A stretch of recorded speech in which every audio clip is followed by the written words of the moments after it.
Welcome to the Successful Life Podcast. I'm your host, Corey Barrier, and I have Tyler Haegele here. So, we're gonna. Did I say it wrong? Yeah, Haegele. Say it again. Tyler Haegele. Damn, I really butchered the fuck out of that. Right now, there have only been two people in my life that have gotten it right when they first met me. That's hilarious. Yeah.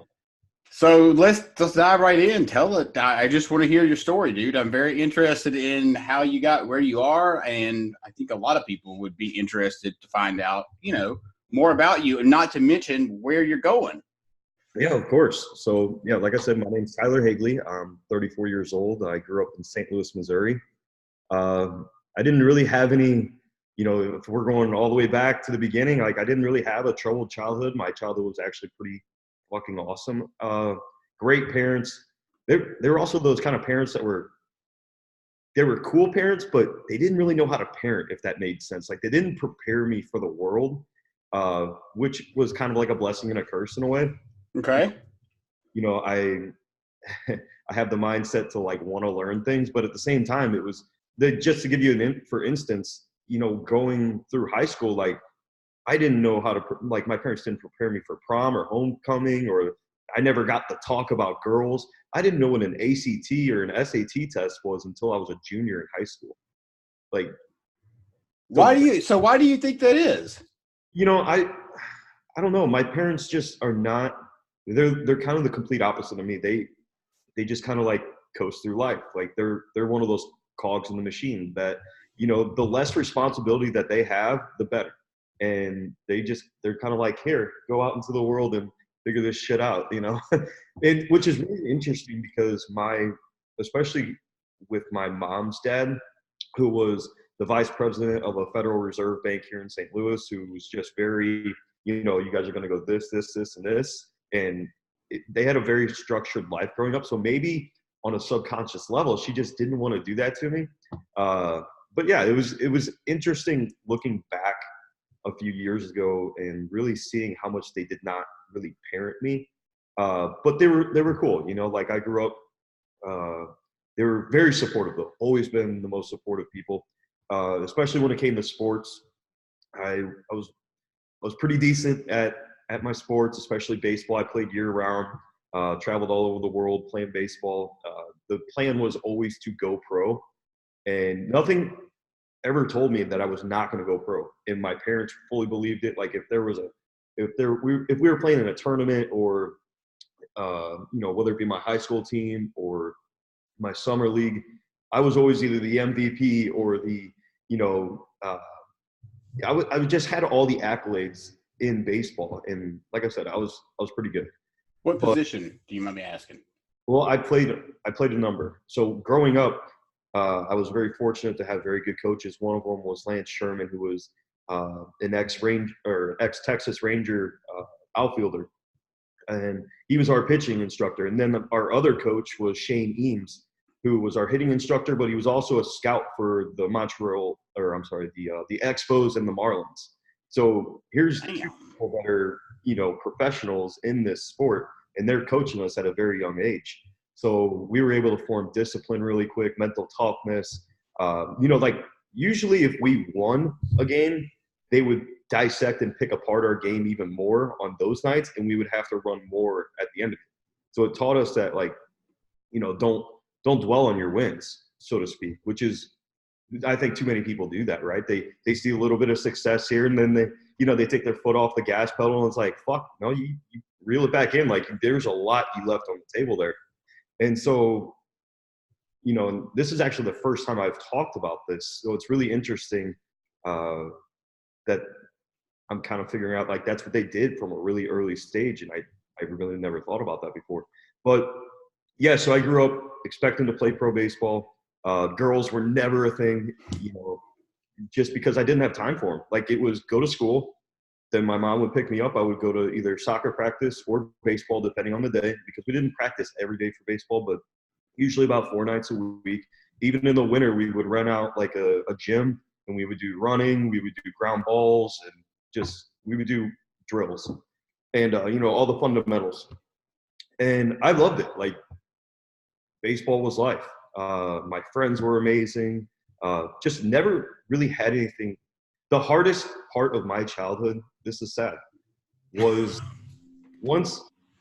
So before I played for those two professional people, we had the top team basically in the state. We were called the St. Louis Carpenters, and they were there was some animosity between some of the parents about this new team that was being formed, and they were kind of picking people from other teams and stuff.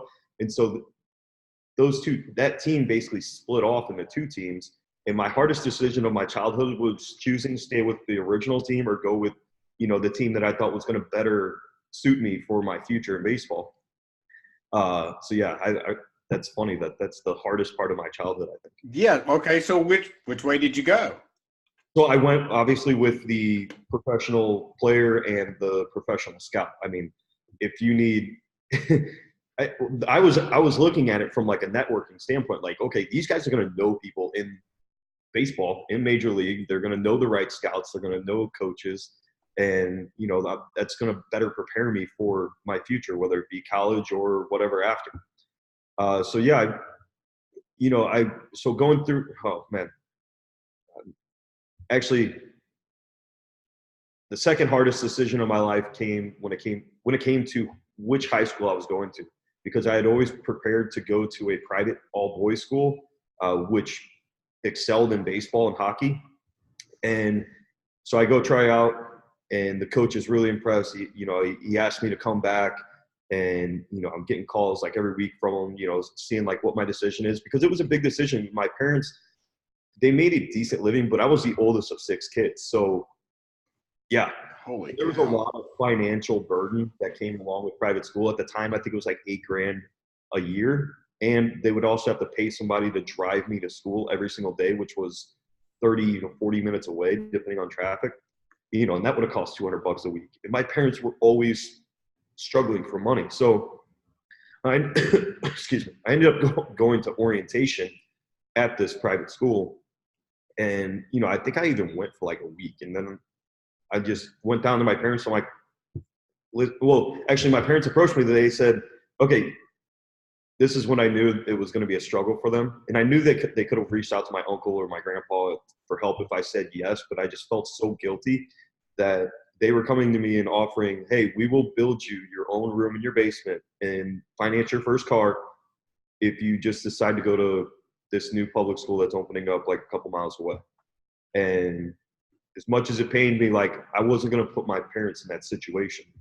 And so the new school, which it was a couple years old, but obviously in order to build a great baseball program, you gotta be around for a couple years, and so I went there, and just the coaching was horrible. And, we really didn't, we sucked as a team throughout my whole, so I'm not getting the looks at or anything like that. And it was one of those coaches that had to play everybody. So it was just a really loser mindset type of school when it came to their sports program. So all right. So let me just interrupt you really quick. What did that do to your mindset as far, knowing that, I mean, that's a pretty hard decision. Like, do I help save my parents the money and forfeit working with these other coaches and stay at this school that's fucking going nowhere?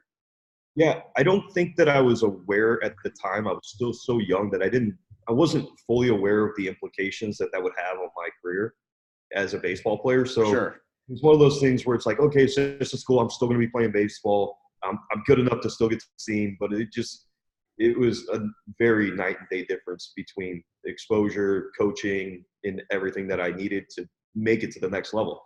And I did end up getting offered a couple scholarships, fast forwarding throughout high school. I got offered a couple scholarships, but it really just hit me hard when I wasn't getting offered like D1 school scholarships, full rides, and all this shit. And it was just like, fuck, man, maybe I'm not as good as I think, and that was a hard thing to accept, because I was still getting all the accolades, and I was still making first team all state, all conference. And it's like, okay, but where's the offers, right? And so yeah, I wasn't even sure if I wanted to play, because I had never thought about going to college while not playing baseball. So I'm like, well, shit, what the fuck am I going to do? Because once it came around and I wasn't getting those offers, I had to really have a really good talk with myself about whether or not I wanted to keep going. Because at the same time, like that school also made me lose a passion for the sport, because I went from winning almost every game with an amazing team, amazing coaches, and just like a champion mindset to becoming used to losing. And I was just like, fuck, man, this ain't even fun for me anymore. And so that's what that high school decision ended up doing for me. And then the summer, so I ended up accepting a college. This is actually funny because it comes full circle. The baseball coach that was a professional for the Texas Rangers, he ended up getting a job coaching for a local college. And he goes, hey, come try out. And I'm like, dude, I just don't know if I want to play anywhere. He goes, no, you need to come try out. Like, I know you're expecting these offers, but come play here for 2 years. We'll work on some stuff, and then we'll get you an offer at a university. And so I went to the tryout. I fucking hit, and he's this is funny. I hit like 2 home runs in the batting practice portion. Threw a guy out from right field from third base. Like, I was killing the tryout. The only thing I sucked at was because when you played on his team as a younger kid, every single person was taught how to pitch. Basically everybody on that field could play every single position, which was really cool because that taught you a lot about the game of baseball, right?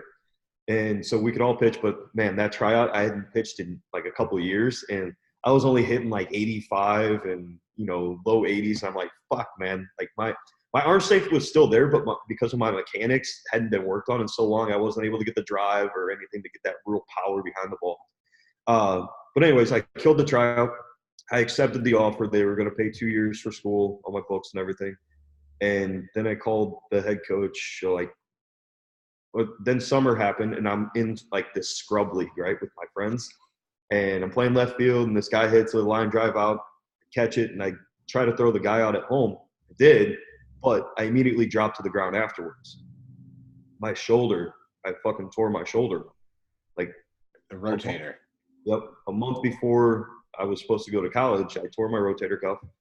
And dude, I went to go see a doctor, and he was telling me like it's 9 months to 12 months recovery time. And I'm like, I got to redshirt my first year of college. So it took me I called the coach. I told him what was up. And I'm like, dude, I really appreciate the offer, but I think I'm going to hang up the cleats. Like, it's time. I just don't have the passion for it anymore. And, with this injury, like, I don't want to have to go get surgery. I don't want to have to fucking have a sling on my arm for, 6-9 months. And so, yeah, that was a major decision. The problem with it after that was I didn't know what the fuck I was going to do, like, with my life. I bounced around. Before I was 20 years old, I had gone through almost 10 jobs. Yeah. I mean, I was working since I was 15. So you worked and fucking played baseball as much as you did? Oh yeah. I was working ever since I was 15. So I would go to actually at 15, I worked at my uncle's nursery. So on nights that I didn't have practice, I would go to his nursery and shovel bags of rocks and bag the rocks and shit like that, so they'd have some for the next day. And then I ended up working at a restaurant, being a busser. So that was right after school till 2 a.m. in the morning. My mom would have to come pick me up. I didn't even have a license or a car till I was 18. So yeah, I always had friends around that drove me around, and I just never took the test. Like, that's another instance on like my parents really not parenting me, right? Right. I didn't show the effort to like go out and get my driver's license or to study for it. They were just like, all right, I guess he's just not going to have a driver's license. That's insane. I know, like, that's the way that they were. And it just, like, I wasn't bitching about not having a driver's license, so it was one less thing that they didn't have to worry about. But yeah, I had like over 10 jobs before I turned 20, and that was just because I just didn't know what the hell I wanted to do. At the time, I thought making 40 grand a year was like pinnacle of, I got a couple friends that are graduating high school, and they're getting an associate's degree and they're making all this money, right? They're able to buy a Ford Mustang. Right. That's kind of like the life that and so you've, I'm sure, been through this when you're trying to figure out your career at that young of an age. You're like, okay, well, you immediately start looking at how much they get paid versus what the work actually is, which is, holy fuck, man. I can't believe that's how I was thinking. It's like, okay, well, truckers get paid like $60,000 a year. Maybe I'll be an on-the-road trucker, right? And so you start looking into that, and you're like, there's all those certifications and different licenses. Like, no, this isn't going to work. It's too much work. And then I was just looking for the lowest hanging fruit that would get me the most. You know? Right. I've been there. Totally been there. But you just, without all that life experience and not taking the time to really figure out what I wanted out of life, like I was just, reaching blindly at random shit. And so that's why, in my life, I've had over 20 jobs. And this recent job with First Form and Andy Frisella, that I've been with them for 9 years, and that's about, I would say, 6 years longer than anybody else. Wow. So how did you how did you even start with Andy? Okay, so my randomness here, let's fast forward to, I'm 21. I'm working some fucking stupid job. I'm at ITT Tech. I'm thinking that I went there because I wanted to be a hacker, right? So I go in for information security, and I'm in like my first semester, and I'm like, this sucks. I want out of this shit. So I switched my major over to game design, like video game design. I'm like, all right, cool. I'm going to make video games for a living. Of course you fucking did. So I do that, and then another semester goes by. I'm like, no, this is fucking stupid. So I randomly see this commercial for UTI, Universal Technical Institute out in Orlando. Because I loved cars at the time. Like in those years, I had a '97 Cobra that I would go home and work on just for the fuck of it, like just to figure out how it worked, and change the spark plugs like every 2,500 miles, something stupid like that. Just it was something like to keep me busy. But I'm like, all right, cool. Well, I can go to this school and I'll end up working on BMWs and Mercedes and all this cool shit. And so I made a random decision. And right after seeing that commercial, like, I have never been sold in my life, but that sold me. And I'm like, and it's in Florida, and I can't stand St. Louis.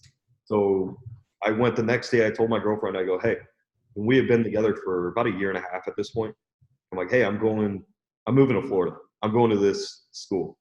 And I'm expecting her to like break down in tears, cry, and basically tell me that she's not moving with me, which means that we're breaking up.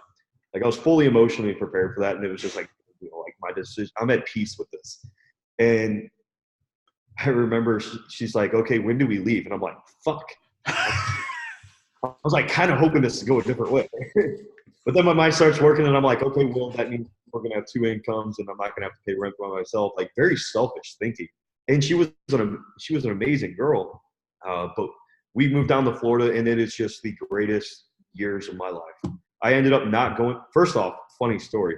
This is another example of my parents just like, hey, yeah, like go do this thing.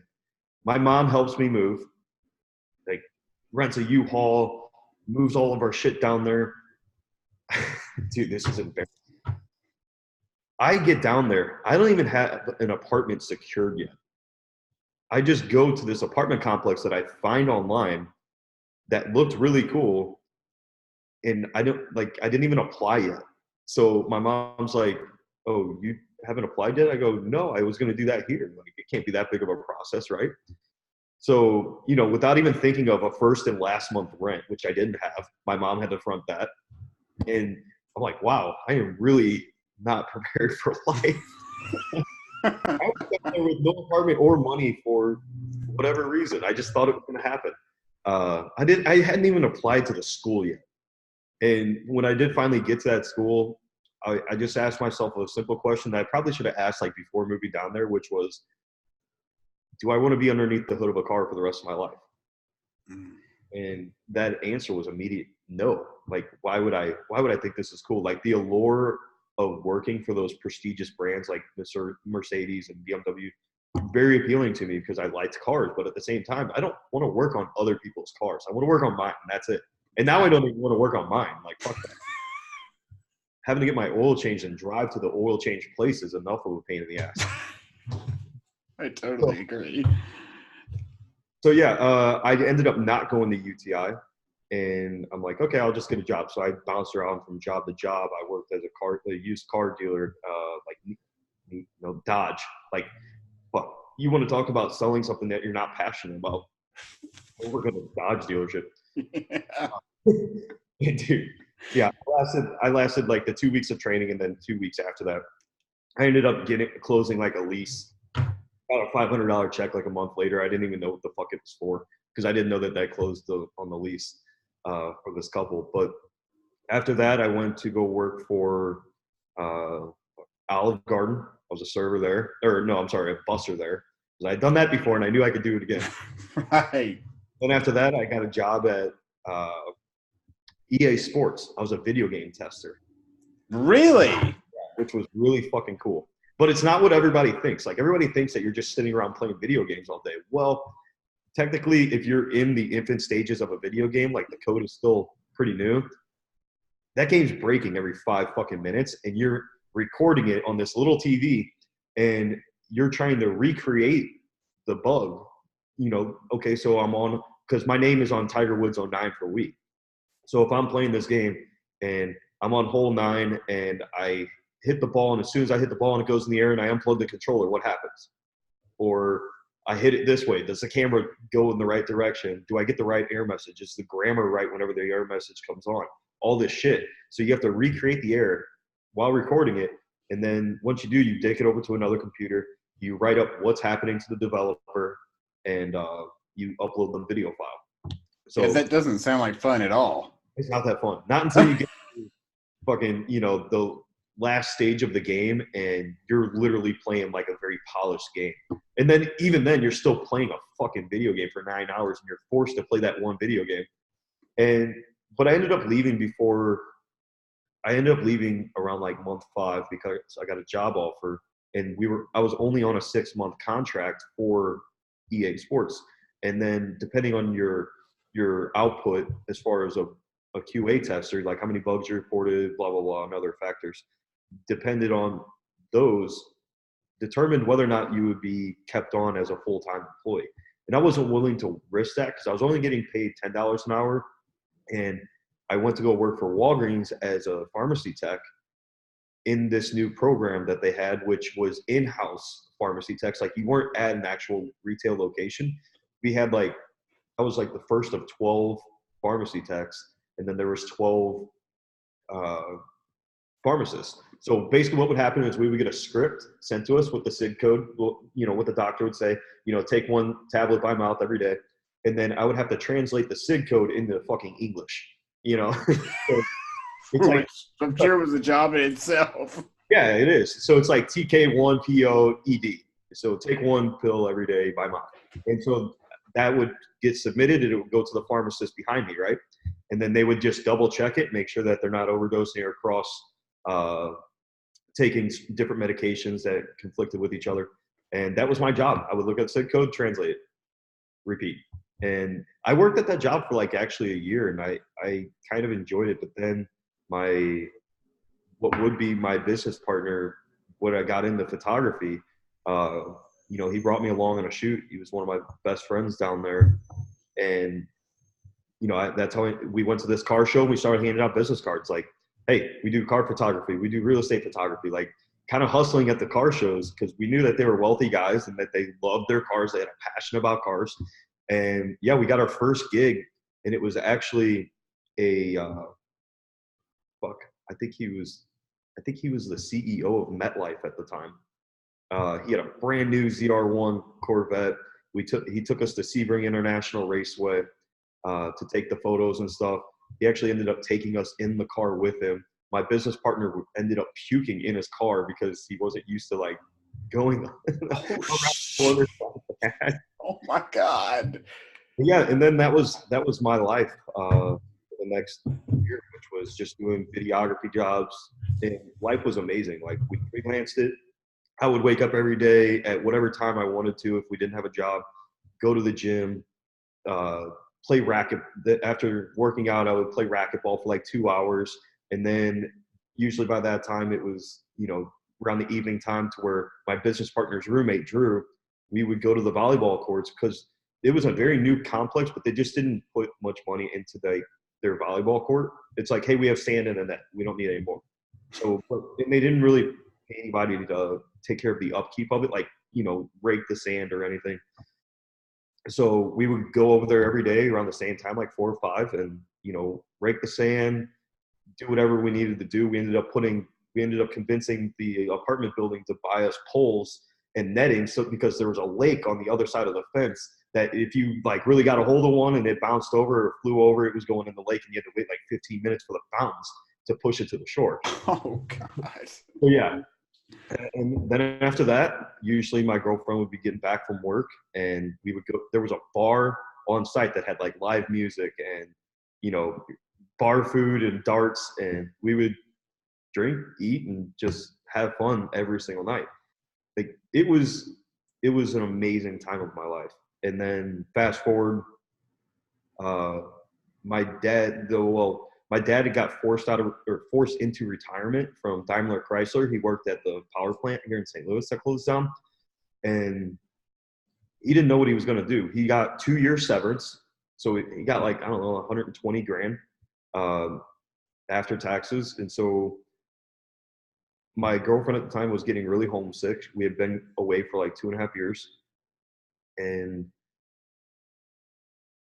so with those two things combining, my dad asked if I was interested in starting a family business.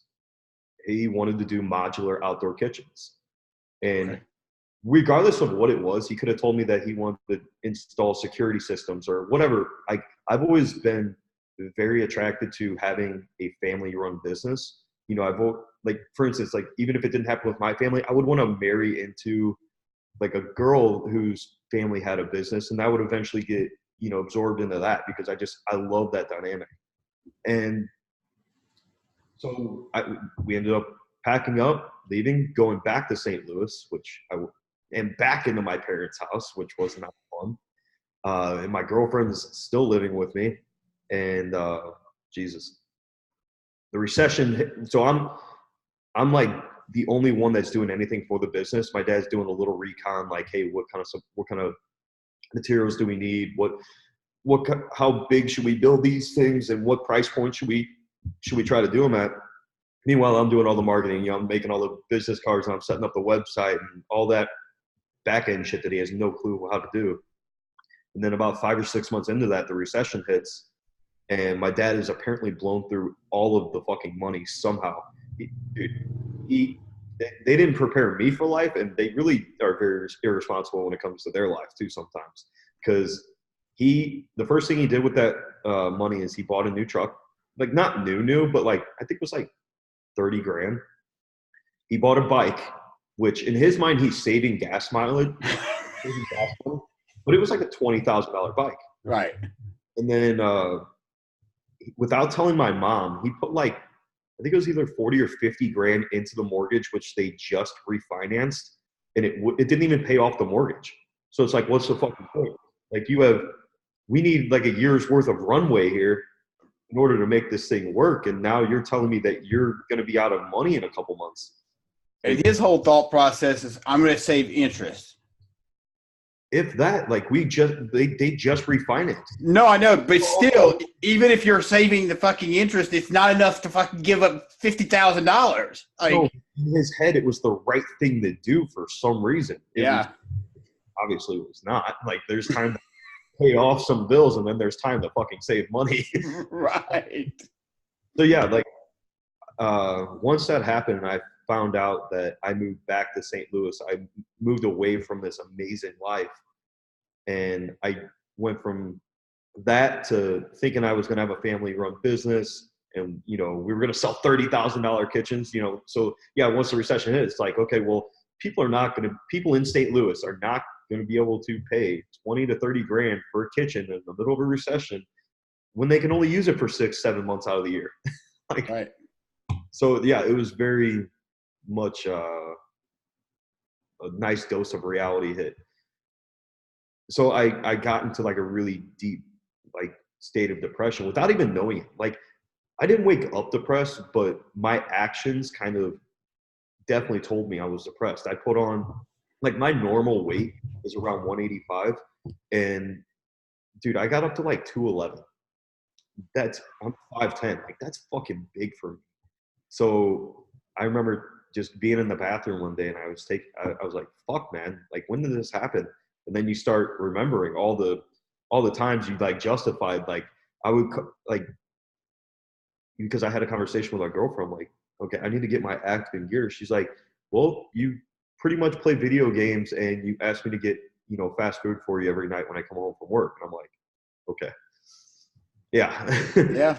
So, but the catalyst to make me kind of look in that mirror was, I found out that my girlfriend had gone on a date with somebody else, because I was like this guy without a job who's just playing video games with his brothers, for like 3 or 4 months, and slowly getting fatter and fatter and fatter. And it's like, obviously in retrospect, I could see why she would like, get scared, even though I thought she was kind of like blindly in love with me and never do that, just because we've been together and been through so much over the years. But yeah, she ended up going on a date, I found out, and she broke down one night and says, I'm not happy.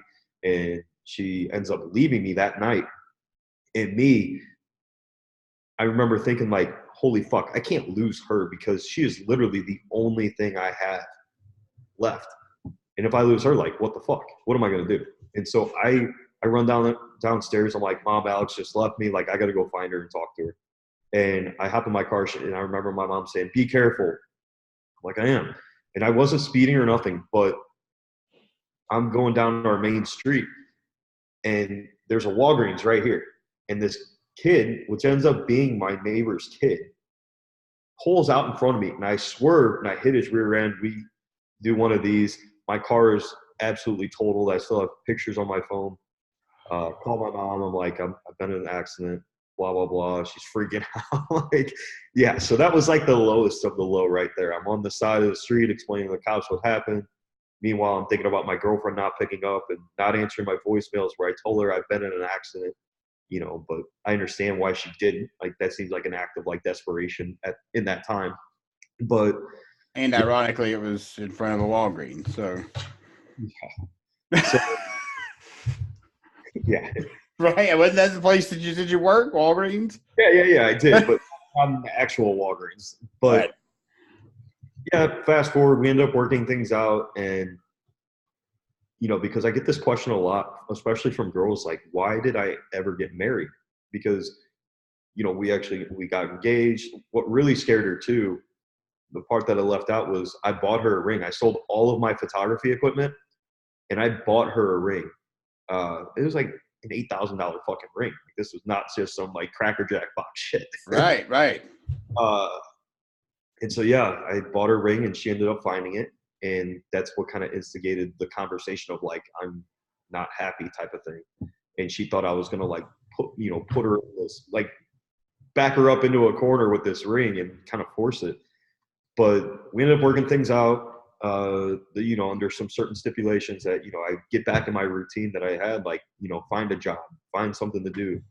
And yeah, I had a couple jobs, but fast forward, we ended up getting married, went to Jamaica, destination wedding. And, we ended up moving to an apartment. I ended up getting a job at a car dealership, taking photos for their inventory. Actually, I was doing 2 car dealerships at once. And so in that time, I ended up, I don't remember what kind of car I had. Doesn't matter. But I was doing better at work. I was saving up some money. I'm like, all right, I need to get a new car. Oh, I was using my brother's Jeep Wrangler. That's what it was. And so I got a car. It was a BMW 330i. It was 6-speed, freaking very cool looking. I think I paid like 18 grand for it. It was awesome. And it was when I was buying a car, I ended up actually meeting Andy. When I went to go finalize the paperwork, I had just left work. And at that time, actually, I was working. I quit the Nissan dealership. I remember this now a little bit more clearly. I quit the Nissan dealership to go work for a pool installation company, which, fuck, you want to talk about labor, man. You're messing with like metal rebar all damn day. You're messing with concrete, digging, like fucking hated it. Oh, yeah. But anyways, I'm like all dirty and I don't want to get in my new car with, these dirty clothes. So I bring a change of clothes. And I just so happened to have a supplement superstore, Andy's retail store, like over my shoulder. And he goes, hey, nice. Like I walk into the dealership. He's talking to the owner, which was a very good friend of his at the time. And he goes, hey, man, nice shirt. I'm like, I don't know who the fuck he is. So I'm like, thanks. And he goes, I'm Andy. I own supplement superstores. And it took me, I'm like, oh, cool. Thanks for hiring me, dude. Because I had previously gone in there for like 3 separate interviews, which is a normal process for them, to vet people. And so I went through 3 interviews, never got a call back. And I'm like, all right, whatever, fuck you, And so I was very like snarky. I'm like, yeah, hey, thanks for hiring me, dude. And he's like, what do you mean? I'm like, dude, I went to 3 interviews and I thought I did pretty well, but clearly like I can't get a job at your store. And he goes like, who do you talk to? Blah, blah, blah. Needless to say, 2 weeks later, like I had a job at the Manchester location here in St. Louis, Missouri. And I stuck with that for 2 years until a situation happens with a pregnant lady. She came like normal customer. She comes in with her daughter and she's also pregnant. I help her out and very nice, giving her water, she's a regular, like I said. So I knew what she wanted. I bring her up to the counter. We start chit chatting. She's telling me about like how far along she is, blah, blah, blah. And then we got on the subject of like how many she wants. And I'm like, conversation came back to me talking about my brother because him and his wife had just had a kid like 2 years prior. And they were talking about having another one. And meanwhile, they're still living at my parents' house at like age 20 or 21. And it just annoyed the fuck out of me because I knew it was her idea because she was like trying to hold them together by having another kid. And I'm like, yeah, I know it's Ashley. Like, just girls don't know when to stop. And she didn't give me any indication like that really bugged her because we had another 10 minutes of conversation after that. And, I walked her out. And the next day I get a phone call and, my manager had just left. And I'm like, hey, what's up? This is Tyler. How can I help you? And he's like, oh, well, no, actually it's funny because I'm like, hey, thanks for calling Supplement Superstores. How can I help you? He's like, hey, is your manager there? I'm like, no, man, he actually just left. My name's Tyler. Can I help you? And he goes, oh, you're the motherfucker. And I'm like, what? And so he goes, yeah, you told my sister-in-law that girls just don't know when to stop having babies and stuff like that. I'm like, whoa, dude. fuck. Meanwhile, this guy is a blog writer for the St. Louis Blues. So he puts the whole company on blast saying, I said this, and it's like totally taken out of context and everything. And so, excuse me, they had to do damage control and fucking let me go after I put 2.5 years in there. And so, I see Andy at the bar like 3 or 4 months later for a Christmas party. And, we have a great night. Like I ended up leaving my family, going to party with him and Sal. Sal's Andy's brother. And, it was just a good time. He's like, man, I miss you. I'm sorry we had to let you go. I'm like, dude, I get it. It's fine. And then another couple months passed by and I'm shooting Andy a message through Facebook for an idea. You know, the Maker's Grill or what are they called? It's like kind of bodybuilder fast food for the most part. I'm like, dude, you guys should probably, I've been wanting to do this idea, but like, obviously I just can't, like, you guys need to run with it, blah, blah, blah. And I kind of like laid out like a business plan, business model. And he doesn't even respond to that. He goes, dude, do you want a job? I'm like, what do you mean? He goes, do you want to come back to work? I'm like, sure. Because at the time I was actually, I'd gotten back into video games, right? But this time it was more productive. My brother used to paint these giant lures that sell for like $60 to $80, like fishing lures. Like you would airbrush them, like with custom, very hyper realistic designs. And I asked him, I'm like, Jordan, could you airbrush an Xbox controller? And he goes, yeah, I don't see why not. So him and I dove really deep down into that and started making custom controllers that we would sell on Xbox for like 100% profit. We would buy a controller for like $60 and we would turn around and sell it on eBay, especially in like Q3, Q4 when Christmas was coming around. And these were like designs that nobody else was doing. And, we would sell it for like 120 to 160 bucks. Sometimes our highest one got up to a bid of like 250. But I mean, of course we had, some man hours involved, but at the time we were living with my parents and like we were really starting to develop a company here because we ended up going, how they have midnight releases for video? Yes. Okay. We ended up setting up a table and selling, like we got in good with the manager at our local one at GameStop. And we're like, hey man, we want to do a raffle for like one of these controllers and just kind of like hype up the crowd because they're going to be in line for 6 hours. And he's like, all right, yeah, that's cool. And so, dude, I just remember like making a Bacardian diet and I'm fucking nervous. Like here we are, we've got like these 4 controllers that we're raffling off for like each raffle is like $5 and you get unlimited. Like you can put in as much. And we're doing a copy of the game and blah, blah, blah. And dude, the people just fucking loved it. We did like 3 or 4 of them. So here we have like almost this promotional company starting to take shape.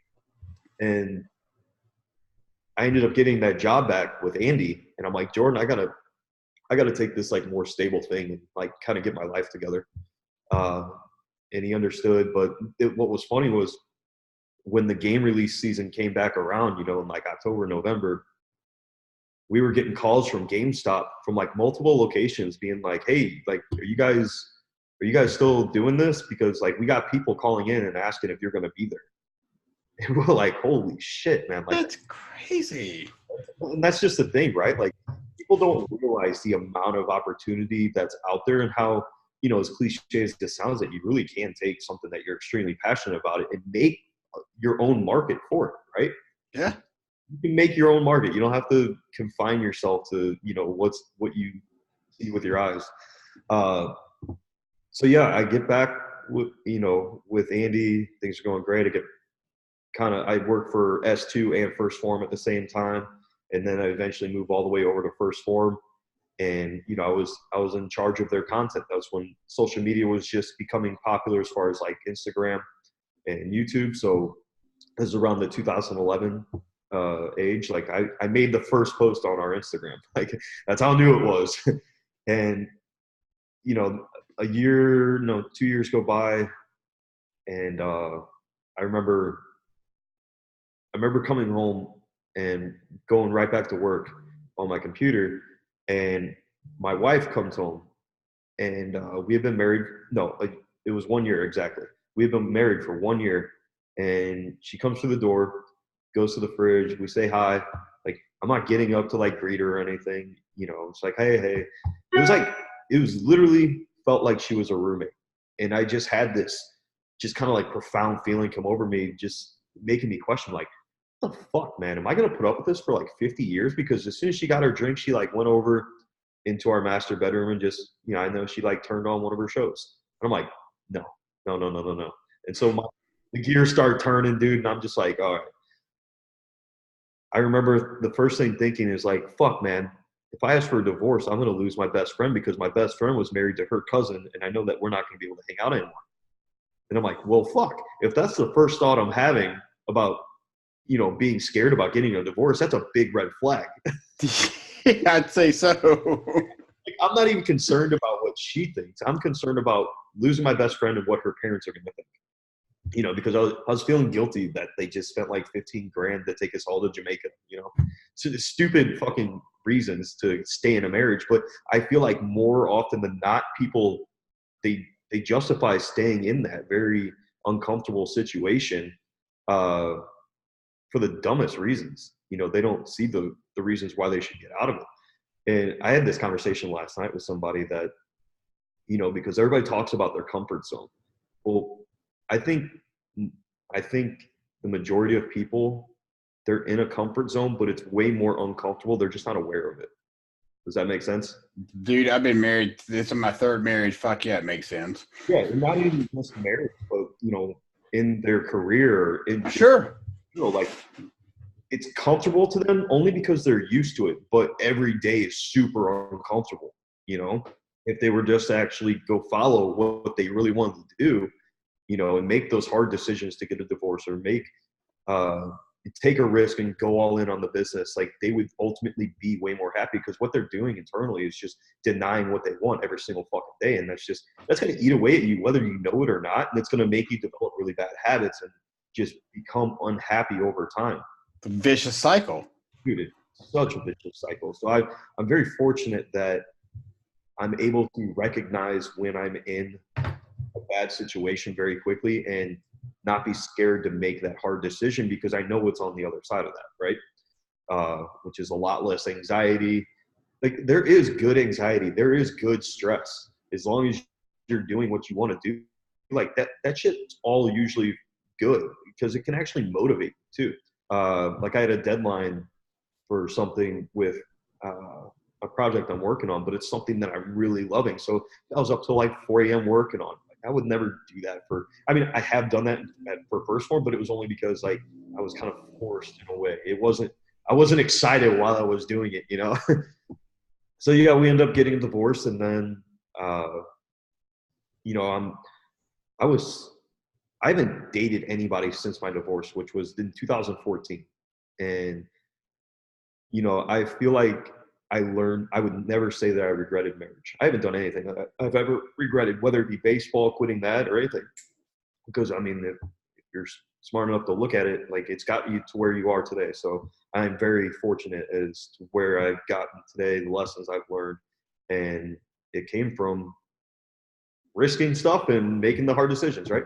So, yeah, I never regretted marriage and never dated after, because like my standards for what I wanted in a girl got fucking 50x.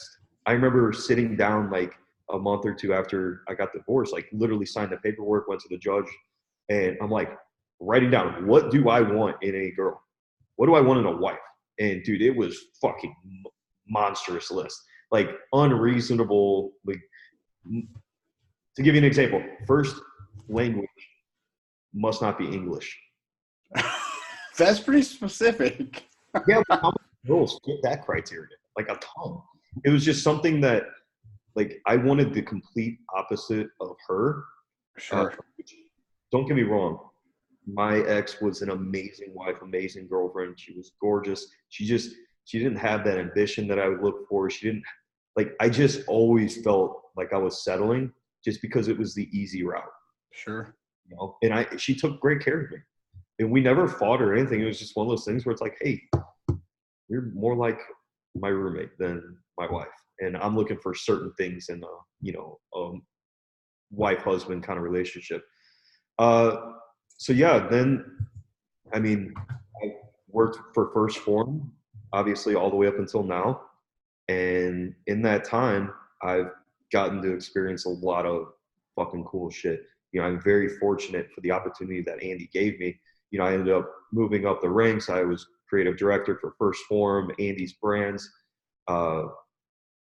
And yeah, I'm just very fortunate at the experience that I've gotten in my life that has taught me so much. I've been exposed to some of really amazing, iconic people. And, then all the people like the Arte Syndicate. Like if you're into the syndicate and you're watching this, you better really fucking realize that the money that you're paying is not to see Andy and Ed or to learn from them. Your network that you have inside that is the fucking where the gold is. Because, whether or not Joe, who has a laundromat service, and, Greg, who's got fucking financial, like business is, everybody deals with the same shit. It's just everybody has a different perspective and how they would approach a problem. So this guy might be able to help this guy and vice versa. So that's where the real value is with that group. And, with the people that, over the years with First Form that I've been exposed to, like that's the real value I saw with working so closely with Andy and being on the podcast, being a part of that, is just being exposed to those types of people. And, when you surround yourself with those kind of people, like you're just kind of, okay, I'm far from where it just humbles the fuck out of you. You know? So let me interrupt you just for a second, because so to that exact point, right? You did not surround yourself with the people as a kid with baseball, right? As soon as you stopped surrounding yourself with the people that were fucking killing it, you were winning like hell, and you shifted to the other side. If you look at the comparison, I never really thought of it like that. It's crazy. that was the first thing. As soon as you said that, I'm like, he literally stopped surrounding himself with people that were kicking ass and surrounded himself with people who were half-assing things or didn't know what they were doing or whatever the case may be, and you fell into that trap, so to speak. Yeah. I mean, dude, it just goes back to the cliche saying, like, don't never be the smartest person in the room, or, you are the sum of your 5 friends. Like, that's not bullshit. That's not just something that people say. Like, people say it because it's so fucking true. And until you experience it yourself, like the effect that it can have on you, it's like, you're just not going to understand it. So yeah, where was I? Worked for Andy. The experience is unreal. Like, dude, I fucking fly on private jets all the time. Like, I do a lot of shit that most people in this world will never get to experience. And it's been fun. And until recently, I've been, well, rewind last year, I posted a picture about hitting our 200th episode. It was around April, I think, or somewhere around there. And I asked people in the comments, like, hey, thank you for all the support, blah, blah, blah. Who should we have on our next 200 episodes, like, as a guest? And, I'm getting all these suggestions, and then all of a sudden I'm getting hit with the same motherfucker that I've never heard of. I go on his profile. Meanwhile, this guy's got like 30 different people hitting my comment section with just his name. And I'm like, this guy's got some sort of fucking bot or something. I go and check on all the people that are commenting. They're all like real people. Like, I know how to tell a bot. And I'm like, okay, who is this motherfucker? And I go on his page. He's a developer over at Nike in Manhattan. And, he's started a couple business. He's interviewed Gary Vee a couple times on his YouTube channel. I'm like, all right, well, I don't really know this guy. So it just kind of like, I kind of like forgot about him. I'm like, okay, whatever. This guy convinced his whole phone book to, say his name. Right. And a couple months later, I'm out with one of my boys here in St. Louis, and he pulls out his phone, and he goes on a dating app. I think it was Tinder or something. And then he fucking swipes out of it, and he goes on another dating app. I'm like, dude, what are you doing? He goes, I'm just seeing if I have any messages on my dating apps. I go, dating apps? Like, you have fucking plural dating apps? And he goes, dude, I have like 3. I'm like, what the fuck? Like, why would you need 3 dating apps? And I'm like, how much do you pay a month? He goes, I don't know, probably like $60 combined. I'm like, God damn, dude. And so like that kind of struck something with me. I'm like, okay, clearly a lot of these dating apps are doing something very wrong, because I went around to that bar and did immediate fucking market research, because I was just like, I was so confused at why people would need more than one dating app.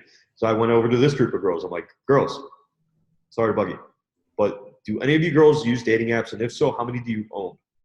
And I think I figured it out. It was like 63% of the people that I asked that night, because I was keeping a log on my phone, had more than one dating app. I'm like, holy fuck, man. Wow. Dude, and that was just crazy to me. So I just started thinking about that. And once again, it just kind of went in my back burner. And I ended up helping a friend through a divorce, because throughout the years of the podcast and just with my experience being married, being divorced, and I've always looked at relationships from a very practical way with my friends. Like, these are the facts. Like, you can choose to like convince yourself of this story or whatever, but I'm telling you the facts from a very unbiased standpoint. So take it or leave it. I've talked to friends into getting a divorce, and I don't mean talked, but I mean like talked them through it, and they've never been fucking happier. I do believe that every breakup and every divorce is always for the best, no matter the circumstance. Yeah, that's a fair assessment. It's gonna happen no matter what, or you're just gonna be miserable for the rest of your life. So one of the girls I helped, we were talking about like her dating life randomly, and she's like, you really should like write a book about kind of your story and blah blah blah, because there's a lot I haven't gone into as far as my relationship past. And I was like, oh, that's interesting. I've never considered writing or whatever. But one night I just like randomly sat down and I started writing like my story, and I got like 4 chapters deep. And I'll tell everybody this, the coolest part about writing out your story, if you've never done it, is the memories that get uncovered that you haven't thought about in fucking years. Like, dude, I would be writing and I would just be like, oh my God, like I totally forgot that happened. That's fucking nuts. So it was very just kind of addicting in a way. Like I couldn't wait to get home from work, get my workout in, and then just start kind of like writing. And I had a very unique approach to writing because, like I said, I'm not a writer. And so I kind of wrote it as if I was sending you a text, like very informal, non-traditional, like, but it was very easy to read for the couple, I sent it to Vaughn, I sent it to the girl that I was talking to about, relationships and shit. And they just really enjoyed it. Like, this is good. I'm like, all right, cool. And then one night I continued writing and I just stopped. I'm like, okay, this is as fun as this is. Like, what is my end goal here? Because I haven't really established that. Am I looking to help one person? Am I looking to help 100, 1,000,000? Is this just going to be something that sits on Amazon and like my closest friends and family read it? And like, then I'm feeling embarrassed around them because I've uncovered all this shit. So I kind of like put that on hold. And then I start thinking about the dating app. I'm like, well, I love relationships, like talking about them. And I'm very like a hopeless romantic in the way that like the most common question I got after I got divorced is like, oh, would you get married again? Do you believe in marriage? It's like, of course I do. It's just, I was real enough with myself to realize that wasn't right for me. So I immediately thought like, okay, I'm going to fucking make an app. I know a couple developers, but I know that they are very traditional in their pricing, and it's going to cost me $100,000 with them. And so I started thinking like, who else do I know? And I remember Sim, the guy who got named in my comments all those times. He was a mobile app developer. And so I hit him up. I'm like, hey man, I got this idea for an app. It's going to fucking change the game. And he's like, dude, that's so weird. I was literally just thinking like there needs to be a new dating app. And from there on, we fucking went right into it. We were 50-50 partners. We are 50-50 partners. We've hired a developer like 2 weeks later and started paying him in milestones. So like every 2 weeks, we would give him, once he completed a milestone, he got $500. And then he got $500 to start the next milestone and repeat. And September of 2018, our app was 80% done. We hadn't bug tested or anything like that. And then some things happened to where, he was moving jobs and his family was located in Chicago. He was in Arizona or whatever. And he was just going through his wife was having another baby. They had 2 babies in the span of like the time that we've had our app, which is kind of crazy. So it kind of like got pushed, but we still kept working on it, networking with more people, especially like, people that we're going to reach out to on our angel round investing and just people in that industry or in the tech side. And so it's still been productive, working on our pitch deck. And yeah, so as of like, I've been thinking about it for probably 6 months, but as of a couple of weeks ago, it's now November 2019, I put in my notice with Andy, with First Form, to move to Portland, where my business partner now lives, and bootstrap this app, go all in on it, sell everything I own. And yeah, because I would have major fucking regret if I did not do that. At least because I have such an opportunity and I know how I have the work ethic too, to where I know I can make it work if I just fucking put in the effort. I just don't. Like, I'm not scared of it failing. And even if it does, I've got fucking 10 other things I can do, but on my own time. And,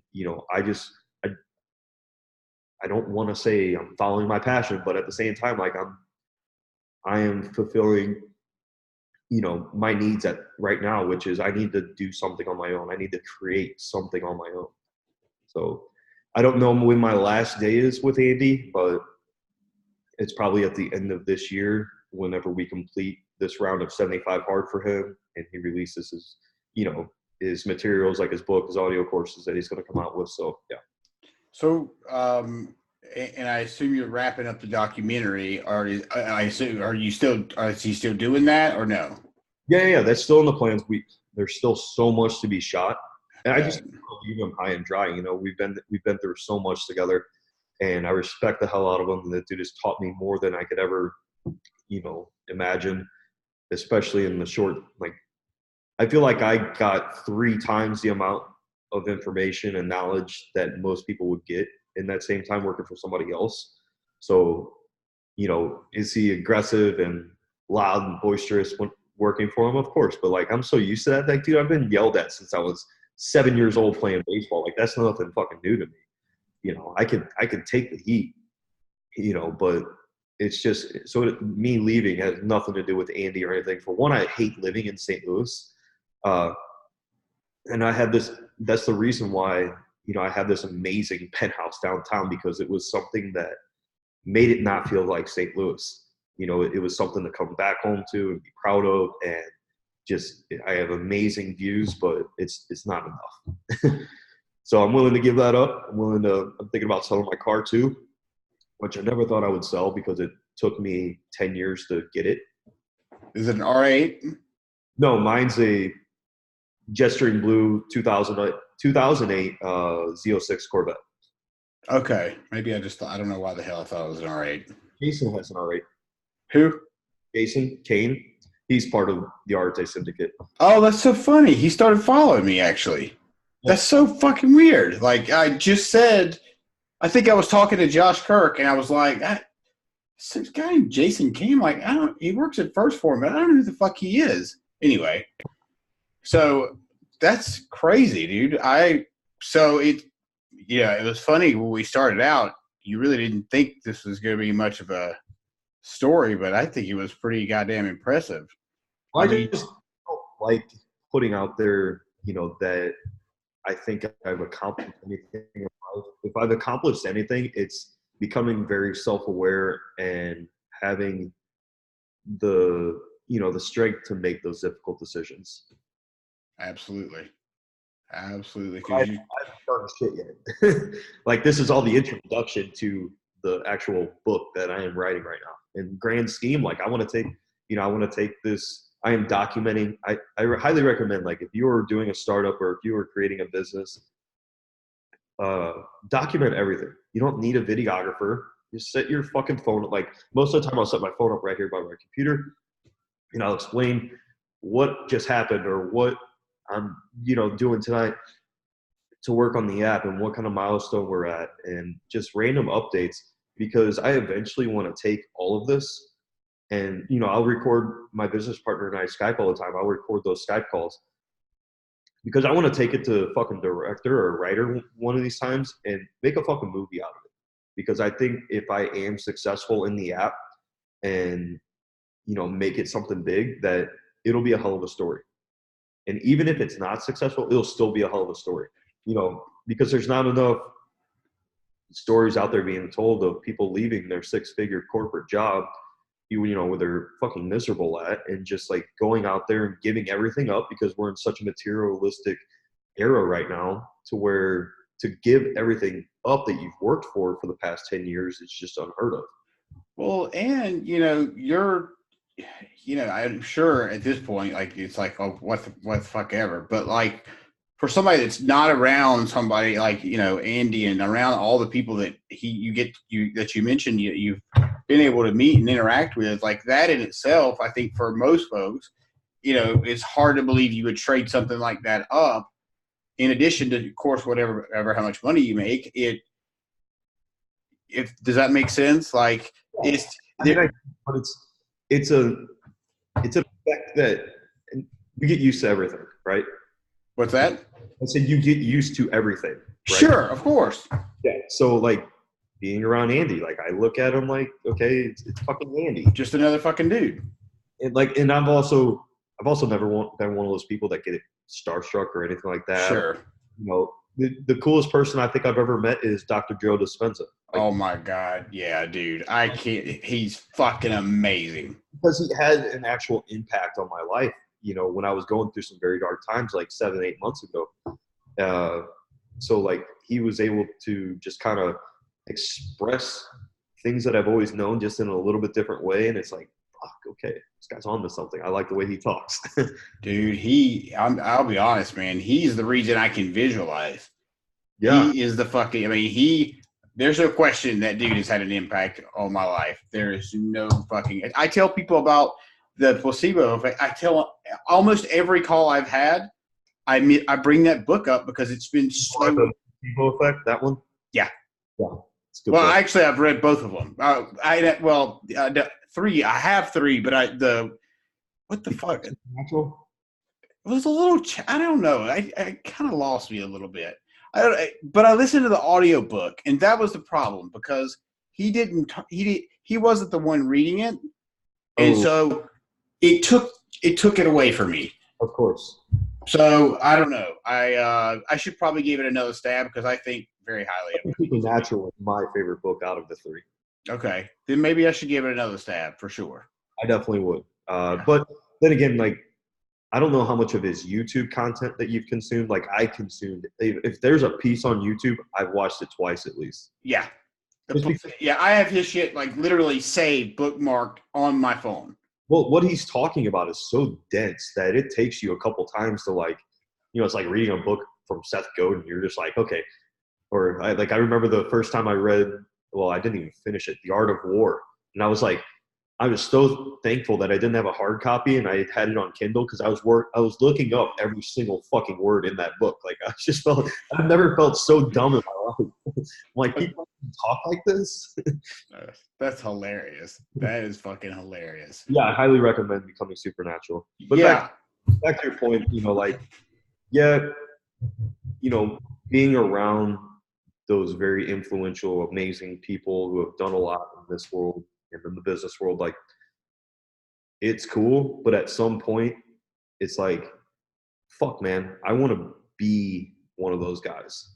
And I can't be one of those guys if I am just in the shadow my entire life. Like, no matter, I knew it was time as soon as I'm like, okay, I need to quit. What's that conversation going to be like? And I'm like, okay, if Andy offers me $5 million a year to stay, am I staying? I was just like, no. Like, it was just a clear no. And I was like, wow, it was kind of going back to the divorce thing, right? Like, if they say this, or if I'm worried about this, right. I just knew it was time to make that decision as soon as I knew like money would not change a thing. I wouldn't move, so I would have the same place. Right. In my opinion, the best place in St. Louis. And then my car would get upgraded. Sure. I'd have a couple bottle services more a year. Like, what is that? Like, I'd still be going to work doing the same mind-numbing shit, sitting behind a computer, getting bad posture and poor vision. Yeah, that's right. I mean, you're so fucking right. And, I don't think a lot of people, see that. Well, it goes back to what we were talking about earlier. People get comfortable and actually they're actually uncomfortable, but they're not. The uncomfortness. Yeah. Comfortability and uncomfortness. But absolutely. You just become so accustomed to it that it becomes their comfort zone, which is so fucked up. It is. Absolutely. And it's all about, goes back to Joe Dispenza, the programming, which I could talk about forever because like I fully bought into everything he says, period. Yeah. I mean, dude, once you've had that kind of veil lifted of what reality really is and what happiness is, and yeah, dude, it's just like, fuck, man, I've been doing it wrong. Yeah, for sure. Well, listen, I wish you luck, of course, on the app, and I'm sure you're going to do great. And obviously I'll keep in touch with you. I do have to end because I've got Nick. I don't know where the hell he is. I assume he's waiting on me now. I'm about 15 minutes late. So listen, thank you, Tyler. I really appreciate it, dude. It meant a lot for you to do this for me. So thank you. Reach out, man. And I'll see you soon. You got it, brother. Thank you. Talk to you soon.